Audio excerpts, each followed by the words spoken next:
All right, what is happening here? Miguel, welcome back to Rebel Ants Radio. This is the Build in Public video podcast hosted by myself and my co-host, co-partner, co-pilot Miguel. And we are back on a Sunday, back in our normal spot. And we are very excited because we have a special guest tonight, which we'll introduce in just a second. Miguel, how are you? I'm well, man. I didn't win the lottery, but I'm here with you on Rebel Ants Radio, which is the next best thing, right? It is the next best thing. And that 1.4 million? Yeah. I didn't get any of it, and I keep playing, and I keep losing. I don't know if I should stop playing, but then I have no chance of winning, so I'm in a bit of a conundrum here.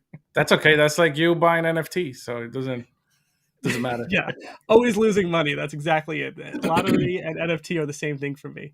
If this is your first time watching us or listening to us on Rebel Ants Radio, like I said, this is the Build in Public project for the Rebel Ants NFT project, and you can head over to rebelants.io to get some more information. And we are built on 3 pillars of transparency, education, and supporting the Web3 community. And that's exactly why we're excited to speak with our guest, Dario, tonight and learn a little bit more about him, his story, and his upcoming project. You can also head over to jeremypets.com and get free NFTs if you're into that sort of thing. You know, it's hard to lose money on a free NFT. So just to quickly showcase some of the beautiful artwork that Miguel has put together here for us. There are now 25 Jeremy Pets available. Some of them are free. Some of them are a very low cost. Some of them are limited. Some of them are unlimited. So go ahead and get some now. And this is going to be helpful for when we release Rebel Ants version 2 in the very near future, because this will be a bit of a reward and incentive program for holding some of these. So Miguel, thanks for dropping those last 10 on here. Excited to see if people pick those up. Yeah, we gotta also talk about that. It's not we're doing 500 unique ones, so every single one of them, every single piece is unique, and then we can go into more details as to why it will benefit you to own one of the Jeremy Pets and one of the Rebel Ants. So yes, go ahead, let's talk about it. All right, real fast. So version 2 of Rebel Ants is going to be using the power of AI storytelling to do battles every week live here on the show amongst all of the Rebel Ants from version 2. So there's going to be different gangs, affiliations, fractions, and then we're going to have AI tell the story of the battle, and then it's going to randomly generate the winner. So if you're holding one of the winners, not only will you be rewarded for being a holder of the winning gang, but if you're holding a V1 Rebel Ant or a Jeremy Pet, there'll be some kickers and incentives on top of that too. So that's why you want to grab those while you can now before V2 is out and everything else sells out around it. Yeah, man, I'm super excited about today's guest. He's Latino. He's from DR, so I'm excited because he's from DR. I'm from DR, so it's good to see some DR artists out there coming into Web3. So I'm very excited about his project. I've seen some of it on his X page, so looks pretty promising, pretty cool, and I can't wait for him to start releasing stuff so I can start buying a couple of NFTs from him.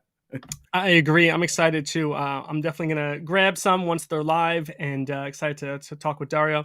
We got DJP saying, hello, family. Thank you for joining us. And all right, let's bring our guests onto the stage. We have got Dario here. Dario, welcome to Rebel Ants Radio. How are you tonight? I'm doing well, fellas. I am excited to be here. I literally feel like I crashed in here. But yeah, we're here. We made it. Here. We're doing I'm excited. Yeah. Yeah, this is good. I also want to just state for the record that Miguel ditched me today for pumpkin picking as a family activity. And I feel like you would not have done that. You appreciate the value of family and tradition, and you would never have done that. I would have done it at the drop of a hat. I absolutely. Tomorrow's my turn. Tomorrow I go pumpkin picking with the fam. So I'm just here like, if wifey tells you you're going, yeah. Yeah, I know. I know. Does he sleep next to you? No, if he sleeps next to you, then that makes sense. I thought I was his work wifey, and I thought he would just listen when I say it's time to go pumpkin picking. Listen, I was very busy sitting on my couch watching movies. Side chick problems. Exactly. Yeah, no, it's rough out there. Listen, we've got 8 people watching right now. So hello to everyone who's watching. Feel free to drop a comment. Let us know where you're watching from. Let us know if you have any questions for Dario. We are happy to kind of go through them. He said he's an open book, so we're going to put that to the test. Dario, before we begin, Let's start with something real light, little icebreaker. We haven't done an icebreaker in a while. Here's the question: which NFT would you turn into a Halloween costume for your next Halloween party? Ooh, which NFT would I? Oh, that's a great one. You could just Oh say like a man, project name. It doesn't have to be like a specific like number, like Rebel Ants I know, number I know, I know, I 1873. know. I think it's always going to be a toss up between Deadfellas and Ooh, Invisible Friends. It's Deadfellas going to is be a good Deadfellas. Halloween one. Yeah, because I mean, like I feel like that's the obvious one, you know. Yeah, But it'd be Deadfellas or Invisible Friends. Those two, I feel like they do really well, really that's well. a good one. That Yeah. is a good one. Miguel, what about you? Good question. You know what? I will probably dress up in a huge penguin suit right now. Oh my god, As a pudgy penguin, or I don't know if we're As a pudgy making fun of penguin, bro. ourselves here. it's a pudgy. Yeah, it's the pudgy. Pull up to Yeah. Walmart. That's right. Yeah. After on our last episode, Dario, we talked a lot about the pudgy penguins, and I was jealous of Miguel. So that next morning at 6 a.m., I went to my next nearest Walmart, because the one nearest to me was sold out, or they didn't carry them. I don't know. But 6 in the morning, I was waiting for that door to open so I can go get my little pudgy toys. Feel like I'm part of the gang, Yeah, that's freaking nuts. Yeah, I myself, I was supposed to go this morning to go get them, but yeah, I'm excited to see an NFT project finally delivering products to Yeah. like Yeah. the mainstream folks. I think it's something that's really really dope to see. Yeah, I'm excited too. Yeah, I think for a costume, I would love to be like a mutant ape if I had the ability to do like all of the crazy, makeup, because some of those mutant apes are pretty gross and scary looking. If not that, then probably like a Roboto. I think I could be a Roboto, put like a little, monitor on my head yeah. and just kind of have fun with that. A little monitor. God, I miss the Robotos. I feel like they were in that same realm of like Cool Cats Hell yeah. and yeah, Yeah. Deadfellas, Pudgy Penguins, like that Agree. cute IP. Let's see. If they can bring Pudgy Penguins back from the dead, That's you can do it with anything. It's true. Pudgies were dead, and people forget that. They were. Yeah, Yeah. they were. So if they can do that, then there's still hope. I We'll think talk that to Pablo. We'll talk to Pablo. Yeah. I think that Lucas is a mastermind for Pudgy. I think it was the best thing that happened to them, to that community. Yeah, the guy's really good at marketing. Absolutely. I know that there's been, I don't know if you guys saw some of the stuff that happened yesterday, but definitely you cannot take away the fact that like he took this project from the ground Yeah. and marketed it in a way that's almost to perfection, right? Like I'm somebody that really studies the NFT space, and I study founders, and I study both the founders and artists. And one of the people that I studied outside of like, the big artists in the space, like Tyler Hobbs or Dave Krugman or, any of these guys, was Luca, specifically from the marketing side. And what triggered it for me was like, I was sitting down with my wife one day, and she could give a damn about NFTs. She could care less. Yep. She couldn't care less. But we were in a group chat with someone, and then out of nowhere, she just goes and she posts a little GIF to be funny, and it's a Pudgy. Yes. And I'm there like, hey lady, that's an NFT you just That's put. right. And she was like, what? The cute penguin? That's an NFT? Then I showed her the toys, and she was like, oh, that's kind of cool. And then it just like snowballed from there. So like, if you understand like the network effect that has for people, right? That you can get away from like the degen aspect, where the only people that are your target demo are, all of us like tech futurists, gambling addicts, right? And you can get to the normal human being. Yeah. Like there's gold there. There's gold there. And I think that, that's something that, has been lacking in the space, but you're seeing a lot more of now in the bear market than ever before. So I'm excited. Yeah, absolutely. That organic reach is so interesting to me, and I've only seen it with Pudgies. Just like you, I've had people at work drop, Pudgy gifts into a chat, and I'm like, do you know what that is? And even my son sent me one, not knowing what it was, and I'm like, that's an NFT. So I think you're totally right that that's like the most interesting angle for it to come from, when it's organic coming back to you. And it's like, wait, I know what that is. Do you know what that is?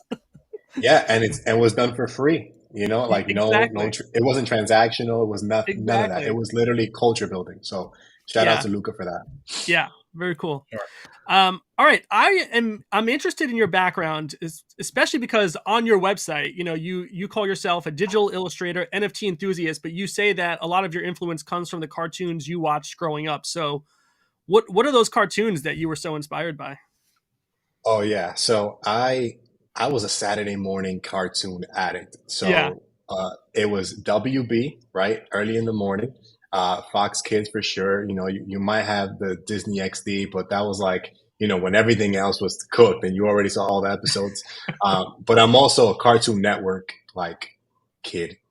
So I'm talking about like the 90s cartoons, like the Dexter's Laboratory, the Johnny Bravos, the Powerpuff Girls, all those like Ed, Edd and Eddies and things like that. And I would just like do nothing but draw cartoons Nice. all the time growing up. Like, we couldn't afford much, but the one thing I'll give my mom was that like we would go to this art store downtown. So I'm from New York City. I know you guys are based in Jersey, but there used to be an art store called Pearl Paint Oh yeah, in that was my Chinatown. favorite growing In up. Chinatown, Yes. I used to Yeah, go there yeah, all the yeah. time. So that was my Toys R Us. Like I Yes. would go there and I'd just buy sketchbooks and like micro pens and markers and all those things, and I would just spend hours of my day doing Yeah. nothing but drawing. Like that was me. I was that kid.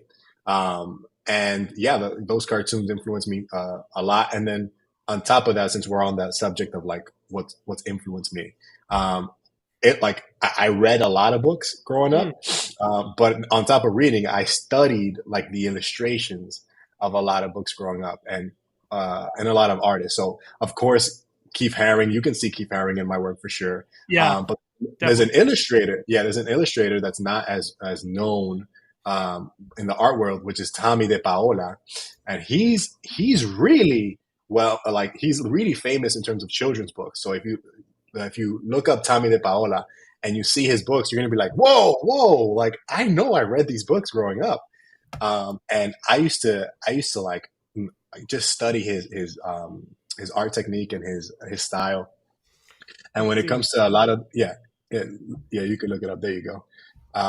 And when it comes to a lot of my work, my illustrative work that celebrates community in the inner city or in the Latino space in the culture, a lot of it is influenced by him, Keith Haring, Murakami, like just a bunch of and then like the cartoons that I grew up watching on Cartoon Network and things like that. So I'm someone that like from a young age I just observed and like was like a sponge, and I was just like, yo, like I like this, I like this. How can I make this my own? Like I'm trying to find my voice as I'm growing as an artist, even from the age of like 5 years old. So Nice. yeah, man. How long have you been into the NFT world? I mean, when did you first learn about NFTs? Yeah, so I first learned about NFTs on December 2020. So like that early, which it doesn't feel early to me because I'm like it's only been like 3 years. Yeah. But compared to everybody else, I'm an OG. Um, Yeah. but in December 2020, I learned about it, and then I kind of stayed in the background, right? Because I'm like I've said, I'm big on observing first and learning, and then getting into it slowly and surely. But I did that and learned about the people piece because I feel like that's where it really brought everyone in. Yeah. That was Seeing a big one. somebody, yeah, that was insane. Like as a digital artist, I saw another digital artist make $69 million. That's insane. In one shot. So in one shot, but we all know that the truth of the matter is he's been Sure. drawing Yeah. or really creating every day for years, and nobody gave a damn. And then it wasn't until like that moment that everything kind of really popped off for everyone. But that definitely gained my interest. And, a lot of people say, oh, yeah, it was the money that brought us into the NFT space, whether you're a collector, a flipper, a creator, whatever. And I think that's partially true. I agree. I think the bigger part for me and for other artists, especially specifically digital artists, was the fact that our art was being finally recognized in the same manner that traditional art was. And that's something that if you've been in the digital art space long enough, like that's insane. Like It's that's huge. something that we would have never thought that we could get. And to see that, and to see not only just people but other artists that have been in the space. I always use this example of Raf Grassetti, right? So he used to be like the art director for God of War, but then he in 2021 he had a fantastic run in the NFT space, creating like 3D art. And it was like his art is insane. Like he's a master Very at detailed. his craft for sure, very detailed. And seeing people like that normally would just get ignored, even though they've contributed so much to our culture, and to the things that we just like. Everybody loves God of War. They love the art, all that stuff, but nobody puts a name to the artist that that really has spearheaded that. And to be able to finally give credit to that, and then a few of the comic book artists that had been playing in the background that started actually making some money during that 2021 NFT run. Like I saw that and I was just like, oh, we're moving in the right direction. It's Yeah. almost like when we went from everybody downloading music on LimeWire to people actually paying and like caring about supporting their artists. It's the Yeah. same way, except it's just, to me, it's like the same thing, except that for musicians, at least musicians had some way, shape, or form to monetize. Digital artists, for We did God not. knows how long, Yeah. we just didn't have that. We just didn't have that. We literally had to, know how to, navigate the traditional space, which I do. Like I do know that, right? And but to see the digital side just be taken as serious because it just has a more impactful cultural fingerprint than any other space. Yeah. It's like it's due time. It was due time. Yeah, for me, I've talked about it and touched on in a few other podcasts that we've done that for me, NFTs, for example, were huge because growing up as an artist, like you see all this talent around me, even in art school or even when you're in high school in your art school, in your art class or whatever, and you see all these great artists, but they'll never be recognized because nobody ever will get to know them. Right. And I feel like NFTs gives them that platform to be able to put that art out there so people can see it, buy it, follow their work and what it is that they're doing. And the community just becomes bigger and bigger. And for me, NFTs was that route. And this is the reason why Kevin and I do this, right? Because we want to make sure that we're giving artists a face and people can kind of resonate and feel more comfortable buying the art, because what's happening in the NFT and crypto world is that the anonymity part it's insane right now and people don't trust it. And I feel like by doing this, we're giving a little bit more leverage, a little bit more trust to whoever is part of that community, if that makes sense. Yeah, no, I 100% agree. So what unique perspective do you believe your background brings to the digital art and the NFT space, you being Latino? I mean, I'm Dominican, so like, come on, we're bringing season into the space.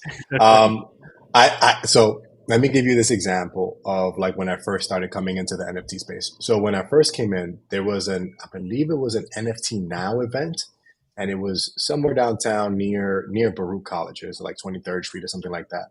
But you had a bunch of people, so you had Keith Haring from Time, you had a bunch of other like big names in there, and a lot of artists that I know that I connect with. And when I go downtown, I bring a student of mine. So at the time, I was the area director for a not-for-profit organization here in Washington Heights, and helping the youth and things like that.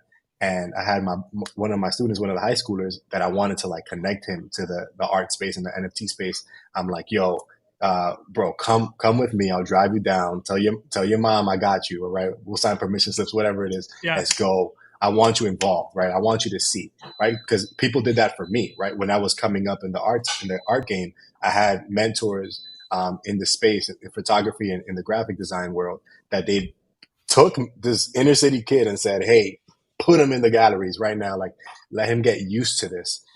So I'm thinking the same thing. And when I go, it's predominantly white, right? It's like 97% white. And I love my white people. But it's one of those things where I'm like, yo, like I would look at that one black person and we would like lock eyes. We give each other a head nod, that kind of stuff. Yeah. And when you have a space like that, right? Like you have one or two options. You can complain. You can complain about it, right? And I think that there are people who, I understand that sentiment. But the other choice is to say, hey, I'm gonna bring my culture and like my experience and my upbringing, and I'm gonna like celebrate that. I'm gonna put it all over it, And even if you guys go on my X account, I almost said Twitter, but on my X account, Good you'll catch. see that the Dominican flag is on my social media, right, like right next to my name. So for me, it was important to say, hey, I'm not just an artist, but I'm a Dominican artist, right? So my upbringing, my culture, right, my humor, my loudness, right, in terms of the colors that I choose, all those things, that's gonna be at the forefront of my art, right? Even the more conceptual stuff like Lindos, right? Like once we get into it later on, you'll see that like it stemmed from that, right, from that cultural story. So yeah, I think one of the things that I bring to it is that, right, like that Dominican American story, that love for one's culture, right? That's Yeah. not yeah, that's it's not almost a reaction to being silenced, but it's more of a celebration of what we had.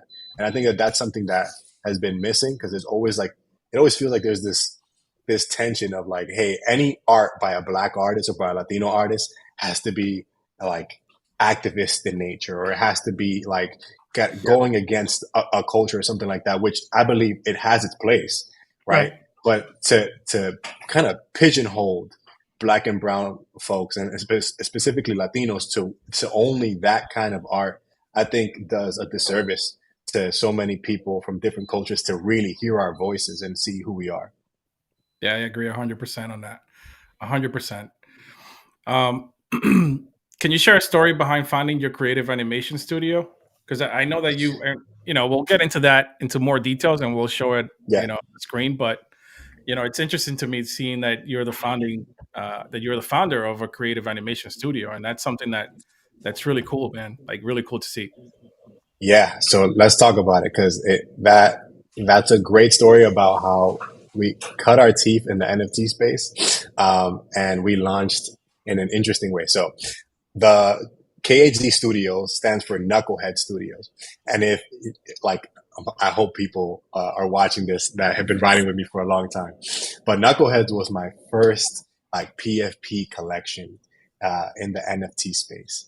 And it was the first time that I had assembled a team, right, of different people in the NFT space, predominantly Latino. Like the team was mostly Dominican, but there was also like a few folks that were Puerto Rican, and I believe one person was like from Mexico, Ecuador. But like we had this Latino team, and we're launching this PFP collection, and the whole goal was to, one, give back to the community, right? It was like to give back to the inner city, but then the second one was to launch a studio that was going to be able to represent our community well. Guys, we we launched June 2022. What happened June 2022? Everything tanked. Yeah. Yeah, it was rough. Yeah. So everything went down, and it was rough. It was very rough, because we ended up only making enough to barely pay the team. And at that point I said, okay, well, you know we had promised this much, well, not promised, but we had agreed to this much. And then on top of that, a lot of our team members were affected by like the liquidations. Like Sure. I had a team member who was in Dominican Republic. I'm not gonna say their name, but they were in DR, and they had to come back here, right? They were working out there, and they lost everything Wow. during that. Yeah, they lost everything, and leading a team during that time was like, man, it was an experience. It was an experience for sure. But as everyone who participated in it, my dev, my front dev, legal, right, like the operations manager, all those folks, right, like I sat down with them and I said, mira mi gente, in Spanish. I was like, listen, we had a goal, and then the people in our community, they understood. Like they said, hey, we not only did you guys not sell out, like, but you like didn't even get to like 10%. No one's gonna hold you if you decide to, just take a step back and try to figure something else out. But at the end of the day, for me, I said, well, we did get something, right? We got, I think it was like maybe like 30,000. Which guys, if you have a team of 5 people, what do you think is going to happen with Yeah. $30,000? But with that, I paid everyone double what was promised if we only made it to 10%. For myself, I didn't pay myself that much. But the rest of the money, the rest of the funds I used to pour into the studio and to build that out. So we did that. We hired an animator from India who, we had met through the NFT space, which is a really cool young dude. And we were just building that out. And yeah, from then on out, we've been working with different like projects, but smaller stuff. And it's mostly been Web 2. We haven't dived into Web 3 just yet. Lindos will probably be the first one. Or rather, Lindos would be the big major one.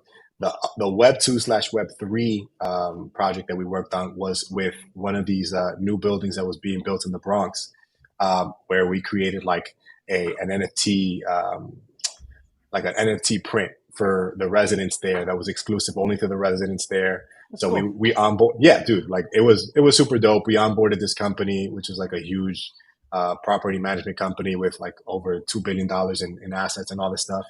And Wow. they got their first intro to NFTs through us, through the Knucklehead Studios, and it was super dope. But again, like it's one of those things that you have to continue to build that out, and it's been dope ever since. But we've slowed down. We've Yeah. definitely slowed down because the demand for NFT projects from the Web 2 side, specifically also in the areas that we occupy, which is like the inner city, which is New York City in general, that definitely went down. But you are seeing an uptick now, so hopefully we're going to see more projects soon. Definitely. Yeah, I'm sure. curious, what was that pitch like to like the business owner of the property as to why they should have like an NFT print for the residents there? What was that conversation? Yeah, so they initially reached out to me because they saw my artwork throughout the city. So like I've done campaigns for New York and I've been on newspapers and things like that. So they've seen that and they really wanted that like Bronx uptown kid, that kind of artwork. And then we were in conversation, and we're in conversation of like the pitch to see how much we're gonna make this project cost. Yeah, yeah. And in one moment, the art director, who also happens to be a family member of the CEO, she goes and she's like, "Ah, my God, my brother, that's the CEO. She goes, my brother, he just came back from Art Basel and he keeps talking to me about NFTs and I don't know what the heck this guy's talking about." And literally, like my eyes just Yeah. open wide, and I'm just there like, "Girl, do you understand who you're talking to right Yeah, now yeah, yeah. when it comes to NFTs?" And when I told her, she almost like dropped the phone and she was like, oh my God, please, like teach us. And they were super amazing. Like they brought me down to their office downtown. I sat with their entire team, their marketing team, their media team, communications, the CEO, like the head of tech, like everyone. And I onboarded them. I spoke to them about NFTs, and I told them, hey, this is the scammy side. Ignore this. Yeah. But this, yeah, but I'm very very straight up and very honest, right? I said this is the scam. 99% of it is bullcrap, but this is how you want to approach it from the art side, and they love that because they're very art focused. Right? Yeah. Like That's pretty cool. their building is basically like a gallery. Wow. So to be able to say to the residents, hey, not only are you getting a physical print, but then you're also going to get a digital version of said print, which will be like your introductions to NFTs. And and like I'm still in connection with them, so I help people from time to time with their wallets and things like that. Like that's dope. I feel like that's the kind of stuff that I wanted to see more of in the Web3 NFT space. Yeah. And instead of waiting for someone else who with a more successful project with more money, more revenue, whatever it is, I said, you don't need money and you don't need revenue to do things like that. You just need to put in the work and just say, hey, I'll do it. So that was really, really dope. And they were really excited about it. And the CEO is still excited about NFTs. They're just trying to figure out how they can like really put that into all like every aspect of their business because they have rental properties all over the U.S. So like that's why I know that NFTs aren't going away. Not at Yeah. all.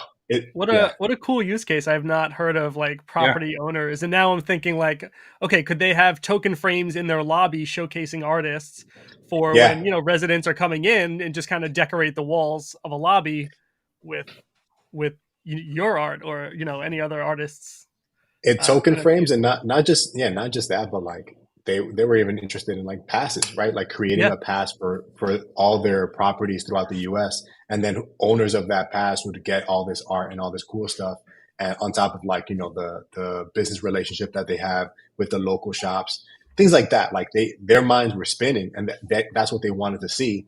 And this is like the negative side we'll talk about, is just that they didn't know how to scale it on Ethereum. And that was Yeah. something that, at the time, we weren't talking about Arbitrum or Base or anything like that. So, Yeah. it's still exciting because I know that the opportunities are out there. And, if you're a team, you got a platform or something, talk to these people because they're itching. They're itching for it. Yeah. So Yeah. cool. I'm excited to hear about like a new use case for that. So that's really cool.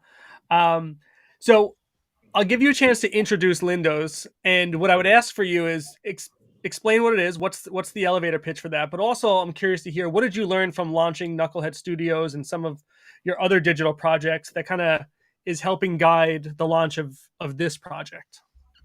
Okay. So do you want the pitch first, or do you want Give me the pitch first. I'll throw it up on the screen. Okay. Cool. We'll put it big here. By the way, I've been Cool. trying to put the NFT on the token frame, and it came up on the under my wallet, but for some reason it's not coming up under the token frame wallet, which is weird. Ooh. I don't know how that works. Yeah. Sorry. All good. But oh yeah, we'll figure it out. But the quick 15-second pitch for Lindos is that Lindos is an art project. It is my attempt, but like my idea of taking a wallet and saying, hey, as an artist, instead of like just connecting my provenance through my personal wallet, I'm just gonna take a project and like hit every single aspect of the NFT space. So not just doing one of ones, not just doing open editions, but also doing PFPs, and eventually, I'm gonna just announce this now, but eventually generative art in the lines of like art blocks and things like that. So my goal is to take an IP, take this idea that I've had, and just like hit every aspect of the NFT space, but hyper focus on art. That's like the main goal for Lindos. And then the narrative behind it is exploring digital identity, AI technology, and humanity, and doing it in a cartoon style. So that's the main focus of this project. I love it. And so when you say it. you're going to explore these different aspects of the digital space, so is Prime Subjects a piece within Lindos? Is that it? Yes. I Yes. got it. So Prime Subject, yeah, it's a piece within Lindos. So the first thing that we did for the Lindos project, we actually started with one of ones, right? So we launched 6 one of ones for the Lindos Genesis collection, and that collection sold out. And those were like almost like the sketches, or like the first like the cave paintings of the Lindos project, right? Just me putting out these ideas that I've had, right? So and if you go to the foundation page, because I'm use foundation for that. If you go to the foundation page, you can see the Lindos Genesis collection, and then kind of see like where the idea behind some of the things there. And then from there, we went to editions. So that's when I use Manifold. And then with the edition work, the goal is to get art out there to as many people as possible, and to see people collect the work because they actually care about the art, right? We've come to a point now in the NFT space where clearly PFPs, outside of like 1% of them, and I would probably say like 0.5% of Yeah. them, are zero, like are valued at zero. There was nothing in there outside of just speculation. But when it comes to the art side of the space, it's been nothing but up, right? In terms of like the perception, because that's what brought most of the artists in. That's actually what brought most non-artists and just traditional Web2 people in, which was, hey, like the artist that I like is here. So for me, being able to say, hey, we're not in December 2020 anymore, right? As an artist, you don't have to go and learn Solidity in order to launch a project, in order to do all these cool things. If you're an artist, you can take your idea and like go off and bring it out to the, like, stretch it out to its fullest extent in all the myriad of ways that the space allows you to. I think, and I think of people like Sam Spratt, who's almost in that realm. So Sam, I would say Dirty Robot, the guy from Renga. Those two are guys, again, I'm always studying, that understand that, right? So Sam not only does one of ones, he has editions. Not only does he have editions, but he also has technically a PFP collections with the Skulls of Lucci, right? Even if it's very limited, it's still a PFP collection. Yeah. And when you look at that, and then he also understands the gamification of it. So his launch recently with Nifty Gateway, right? Like the story and the gamification and the narrative aspect of the space. When you see that, you're seeing a digital artist really take every tool and every avenue in the space, in the Web3 space that has been created in the past couple of years by great folks like Foundation, like Manifold, like Nifty, like Bueno, right? Like the Art Blocks, all these platforms that have created these really great tools for artists. And for me, I'm looking at my project and saying, I want to be able to showcase them all under this umbrella of Lindos, right? All under this project with the same art, or rather the same characters, the same narrative, but being able to just put that out there as much as possible and hyper focus on the art. So that, if someone says, well, what's the utility? Like a lot of these bots will say on the comments, if you guys go on the Lindos page, you'll see it's a little botted in there. But you'll see a lot of people saying, oh, well, like what do I get? And I'm just like, this is art. Yeah. This is art. If you buy, if you buy a one of one from me, it's art. If you buy the edition, it's art. If you buy the Prime Subjects collection, like they're all one of ones, hand drawn.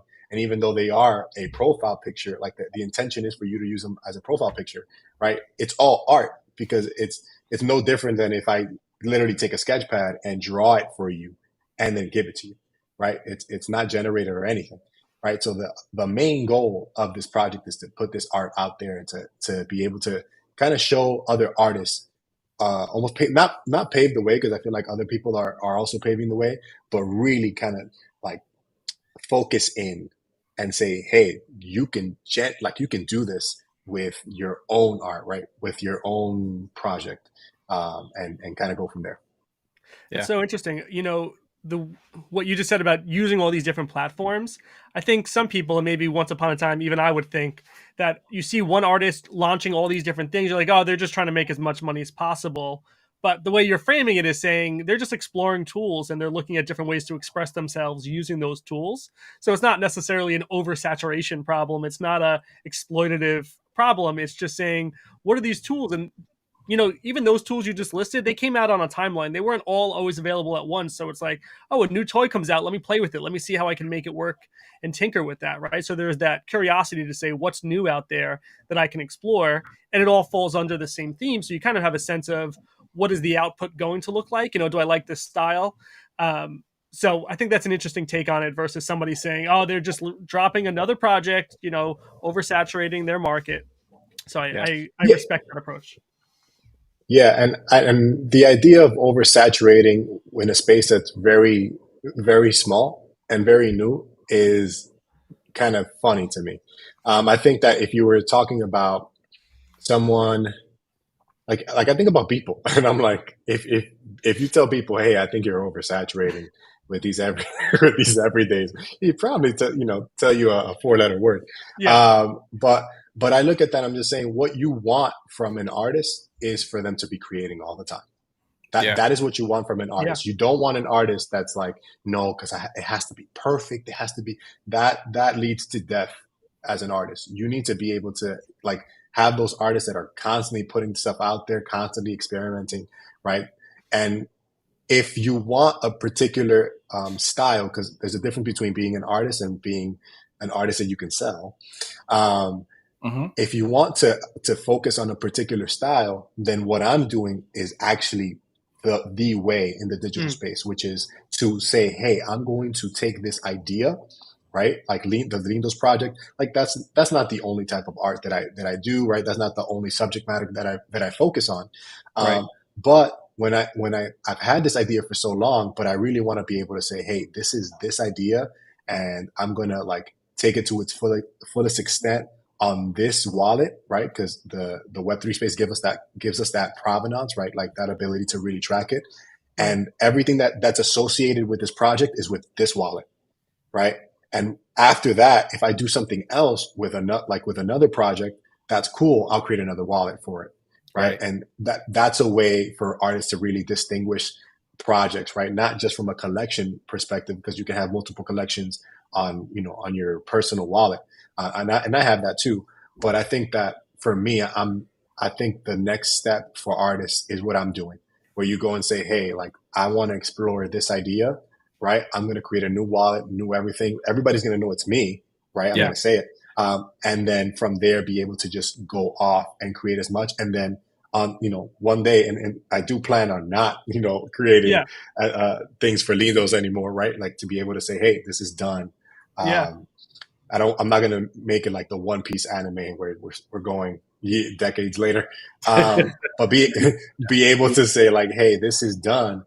I'm going to move on to something else. And now, like, there is no watering down of, my art or anything like that. And whoever enjoys that collection and that, that artwork and those pieces, they can get those on secondary from my collectors, right? And they can go from there. But, it's like you said, right? Being able to navigate, how do you give yourself the freedom as an artist to go off and to create without limitations, which you need in order to get better. But then also understand that if you want to make money off your art, to be able to support that, right? Because, you can't live in a box and do NFTs. You need electricity at least. If you want to make money in order to support that, you need to be able to package it in a way that people can understand, they can grasp it, and they can relate to it. And I think that doing it in the way that I'm doing it is like the best way. It's good. How do you handle the technical aspects of minting, listing, and then selling your NFTs? I don't. And when I say that, I mean, you know what? Let me start with when I used to. So with Knuckleheads and with other previous projects, I went off and I did those like Solidity courses on YouTube, and I learned how to code and I did all those things, which was super helpful. And if you're a nerd like me, like go do it. If you're an artist and you're also a nerd, go ahead and do it. It's a great way to really understand what the heck is going on in the contract side. But it does take its toll on you from the artist side, because in art, right? Like half your time is spent making the work, the other half is spent promoting, right? And like making those connections, talking to collectors. If then you add an additional thing that you're coding, right? And coding is not part of your work, because there are artists that code as the art. But if you're doing that on the side, like then someone's losing. Either your marketing's gonna lose, and then you meet less people, so you have less of a range, or your art takes a hit and then you don't get the vision the way that you want it to. So I tried doing it that way. I learned, but now that, we're 3 years in and there's so many tools out there, like a Manifold, which I use constantly, to make new contracts, to do all that kind of stuff. Even like play around with burn mechanics and things like that. Or use Bueno, because they have a generator tool if you want to make like NFTs and things like that. Those are things that I use, and I'm always looking at new things or new platforms that come out, right? So my eyes right now are on Transient Labs and some of the things that they're doing, not just for the digital space, but even for like the traditional space, right? So I have large art pieces, large canvases that I haven't sold, but they're technically part of the Lindos collection.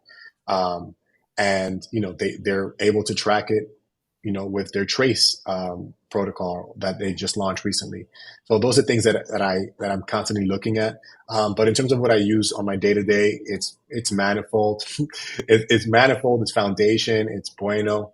And I just use those because those no code solutions really work for artists. And I think that any artist coming into the space, it's not 2020 anymore. There's no code solutions that will make what used to take days be done in 10 minutes. Absolutely. And I think if you offer that to the normal artist that's not tech savvy or like a bleeding edge kind of kid, they're going to look at that and they're going to want to come in because they don't want to do anything else outside of creating and then talking about the work. Yeah, I remember when Kevin and I first started, we did so much research and learning and YouTubing and practicing and trying just to learn and soak everything up. It was a lot of information at first. But again, like you said, being the nerd that I am, I bury myself in the computer on YouTube videos trying to figure it out. But we did at the end of the day.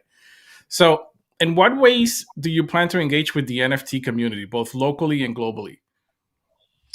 Yeah, so in quite a few ways. So prior to this year, because technically we had a space this year, but in 2021 through 2022, I had run an NFT space called La Bodega. I don't know if you guys ever heard of that, but it was myself, a guy named Illich Peters, and then another artist named Amos, who who goes by Pedro. And it was us three Dominicans, and we were running this Latino Dominican NFT space, and we did really well. We reached out to hundreds of people. We helped quite a few artists sell out in the Latino space. Many people directly from the Dominican Republic. And we had a major impact there. We ended up having a IRL show at NFT NYC at South Street Seaport. Nice. Along with a few, it was dope. It was amazing. But what ended up happening was that all three of us were artists, not content creators. And when we did that, we took a hit, right, in terms of our artistic career to do that. And just like knuckleheads, you do things and you learn, right, and then you pivot. Yep. And what I learned as an artist, right, was that in order to get my people's work and our voices heard and have the biggest impact, I need to have a much larger platform individually and be able to use that to bring other people in. And that's really weird. That's something that I still to this day kind of wrestle with. But it's true because I'm an artist, right? Because that's the career that I want to focus in on, right? If it was just content creation, then I would just double down. But because I want to be an artist, that's who I am. The best way I can do that is by making sure that I'm putting myself out there as much as possible. And then as I do that, I put my people on. And that's something that, that I've been focused on now.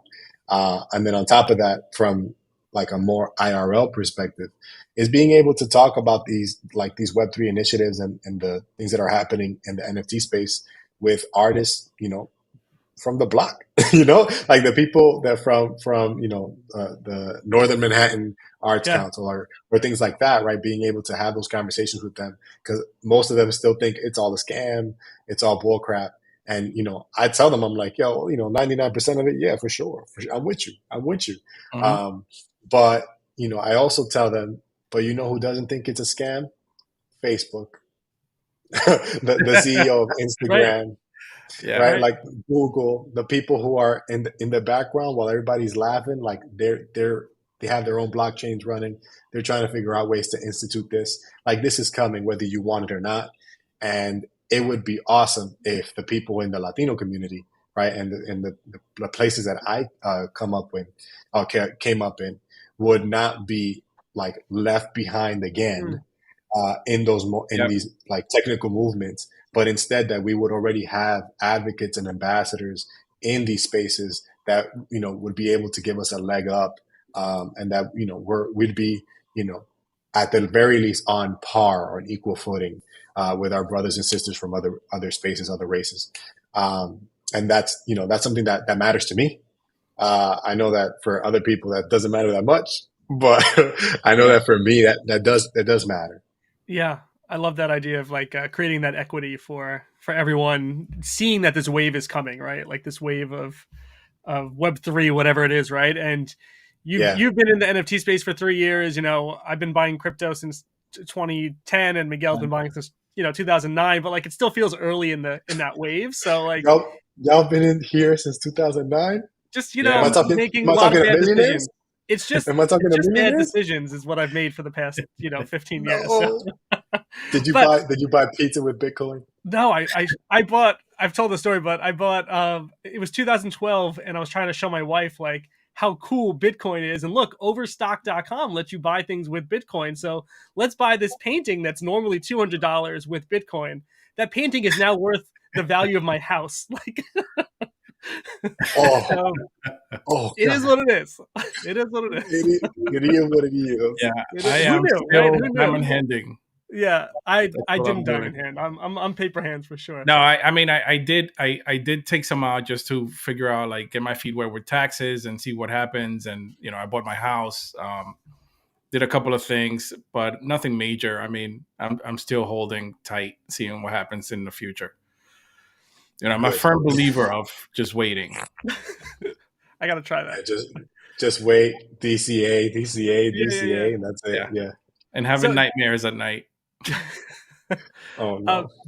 Dario, I'm curious, all that networking that you just talked about, and like that need to network, have you seen any like tangible payoffs from that? Like any benefit from doing that?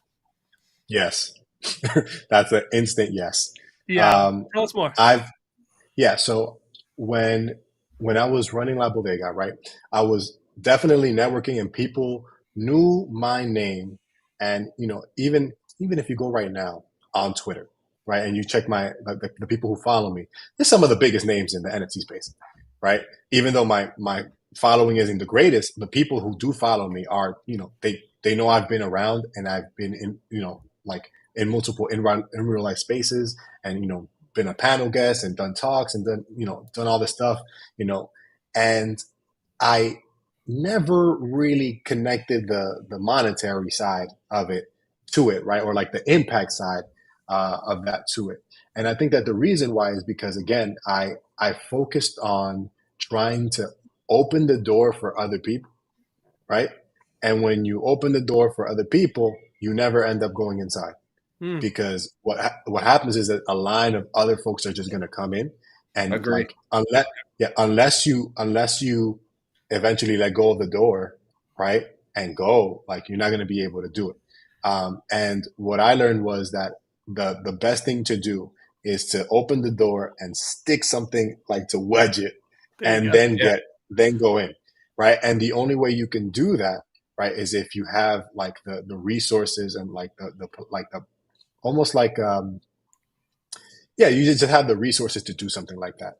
And I had to take a step back and say, I just didn't have it, and that's okay, right? It's okay, but eventually I will, right? Eventually I will. Until then, I'm building to it, right, so that I can afford the little doorstop. But when I did that, I also said, okay, I'm going to double down, and I'm going to learn from artists who are really good with networking. So someone that I study is Dave Krugman. So he's a photographer in the space. Yep. And he did a show recently at South Street Seaport as well, and he was talking about the network effect, right? Because he got big through Instagram, like him and JN Silva. The JN Silva was one of the guys who actually brought me into the NFT space. They're very big on Instagram. That's how they cut their teeth in the photography game. And Dave's main talk in that space was make sure that you're talking to people, that you're active on social media, and that you have in real life connections, people that you can even consider patrons, especially as an artist, people that would advocate for your art when you're not there, right? Mm-hmm. Because you can talk all day about your art, and you see it on these spaces where artists, They wax poetically about their art. That it's a butterfly that transforms into a dragon, and then it's spiritual. All this stuff, which Yeah. I'm sure it is, right? But that's very different than if some random person that is not the artist goes on a space and says, "Hey, you know who's dope? Dario." Like Yeah. that's what matters, right? And when you have that mindset, and I hope there are artists listening in on this, but when you have that mindset and you understand that, that's when you say, "Hey, I need to be more intentional about the spaces that I put myself in and the people that I talk to. Not because I don't want to talk to everybody. I do. I'm Dominican. I like being charming, but it's, hey, who am I talking to? Like, what are the spaces that I find myself in, right? And that's what led me to apply to Station 3. So I don't know if you guys know about Station 3, but it was this almost like a Web3 hub founded by Bob Lucas, who is a dope crypto trader. Apparently, he's really good. But he created this Web3 initiative in the financial district in New York City, and they launched an NFT collection, and they used the funds of the NFT collection to give grants to artists that Wow. wanted office space slash just a creative space to work with other artists in the Web3 space. And I applied and I got the grant. So I'm there now. I'm going to be there. I believe it's a 6-month grant till January, and then from there we'll see. But I've been there, and it's literally the best decision I've made in That's the awesome. NFT space, like bar none. Yeah, that's Uh, awesome. yeah, it's amazing. You guys should definitely check it out. Not gonna shill their project, but they be Yeah. giving out ringers. They be giving out ringers NFTs in there. I'm just saying. I'll take a ringer. Yeah, listen, but they have like great partnerships, right? Like they just partnered up with Sotheby's, right? Like they also like host Polygon. Like they're connected with the biggest names in the NFT, the Web3 art space, and also just like the Web3 space in general. And when for me, I'm like, if I'm here talking about wanting to be like an advocate or someone of my culture, Dominican, Latino, in those spaces, right? In the what is it that Lin-Manuel Miranda said in that play? Oh, in the room. In the room, like in the room where they sign, whatever. Yeah, in the room where it You want to be happens. in the room where it happens. Thank you. There you go. My wife's a big Hamilton fan, so like I should have known that. But I want to be in the room where it happens. And at Station 3, it's definitely the room where it happens, like Right. for sure. And with that, like I've been able to connect with really dope artists that are coming up. I've had some like one-of-ones just sell out almost immediately because of that network effect. People like seeing the work like physically, because I'll do print and all this stuff, and I'll leave it on my desk because I got a dedicated desk there now. Nice. Shout outs to Bob. Yeah, I mean, if you're Very consistent nice. and you show up, they're gonna be like, yeah, he's a dedicated desk.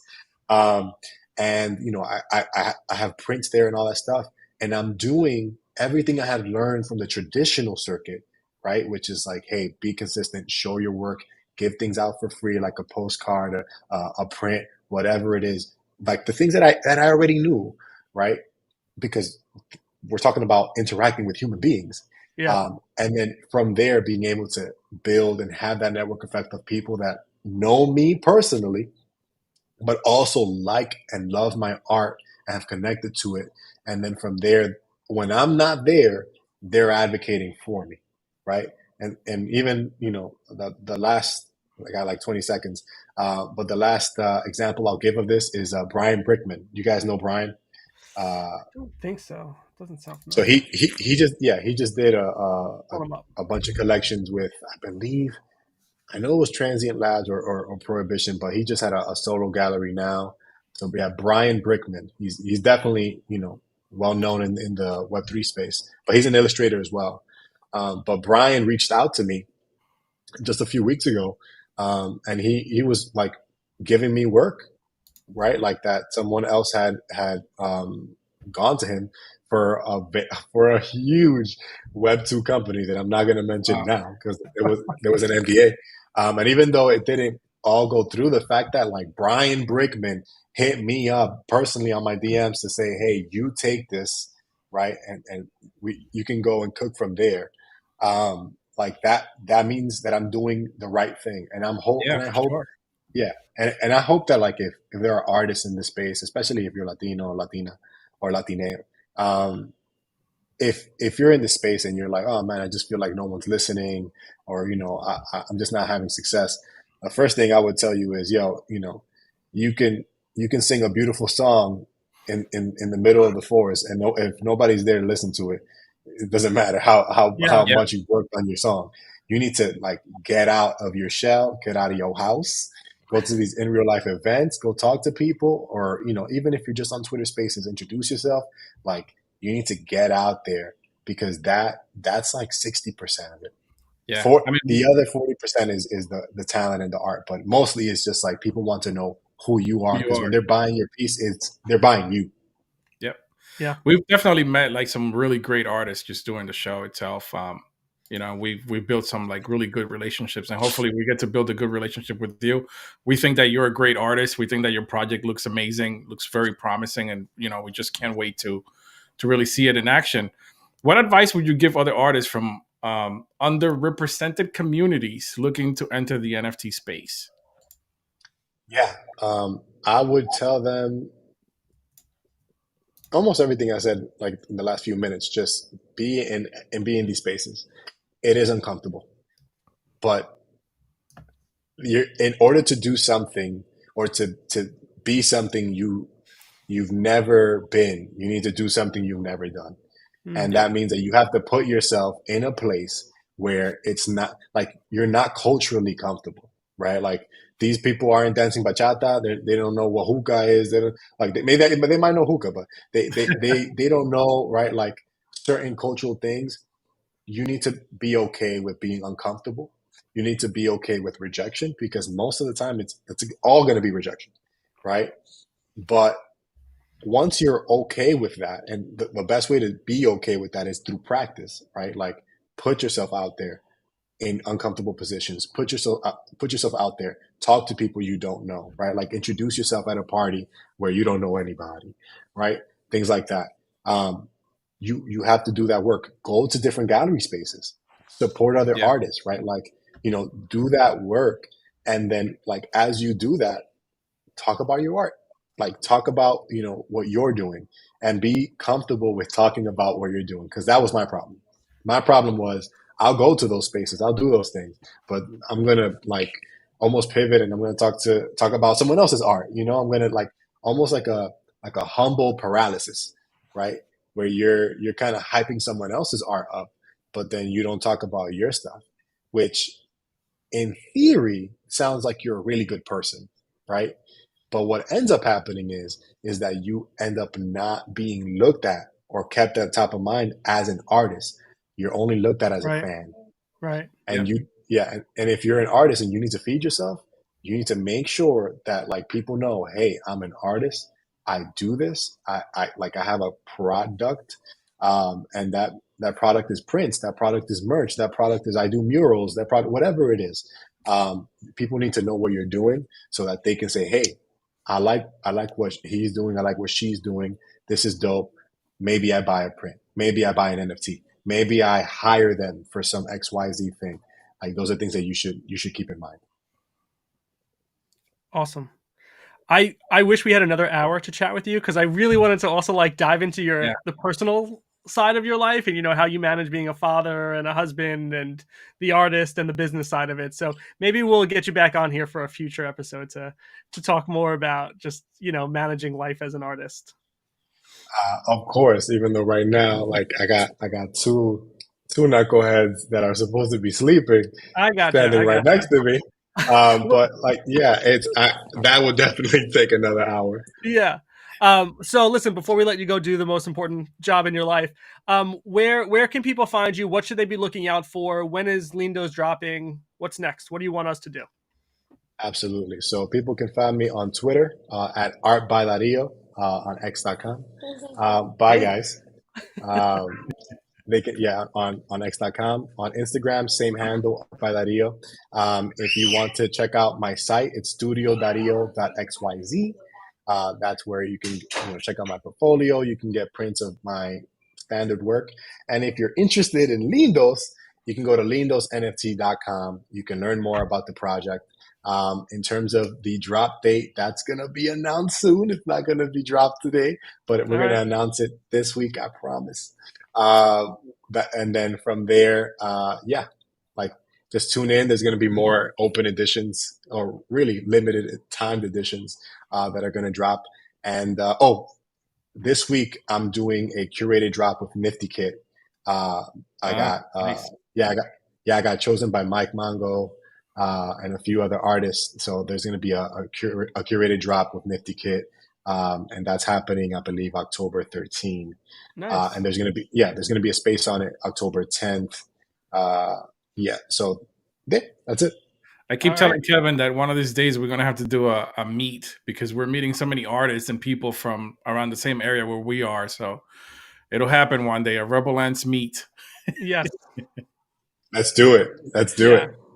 Cool. Well, listen, thank you so much for your time. It was awesome to hear about your current project, your future projects, and your history. And we'd love to get you back on. But thank you so much for joining us. And we will continue to follow along and support you in any way we can. And I hope to get my hands on a Lindo in the near future.